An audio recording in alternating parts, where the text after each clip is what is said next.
Hey there gamers, in this video I'm going to talk to you about how you can do the first Trial of Trust quest in Crimson Desert. So this starts off by speaking with a man near Bluemont Manor. In my case he was by this lamppost in the town square, very close to the notice board just over there. You can see where the giant is right now, and he will basically have a chat dialogue with yourself. At which point you will then complete the first objective, which is to speak with him, and then we need to go and speak with House Roberts Caretaker. House Roberts Caretaker, if we look on the map right now, I have already marked it, but it is just southeast of the village here. If you want to mark it on your map, you can just go ahead and right click it, and then all we need to do is go ahead and make our way there. Now once we dismount, that starts the chat dialogue here. Now after we've spoken with Robert's Caretaker, we then need to defeat the enemies around the cask house. The cask house itself is further to the southwest here along the road. So again, all we need to do is just jump back onto our horse and make our way there. Once you arrive at the cask house, you'll see several enemies here already.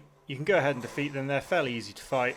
And once you've killed enough of them, you will then trigger a cinematic cutscene. And there we have it, we've now completed the first Trial of Trust. This has led to the region being liberated. It has also been sent to our supply chest, which again, if you're wondering where that is, you should be able to find it in the tent to the north of the castle, which is where you first spawned after the tutorial.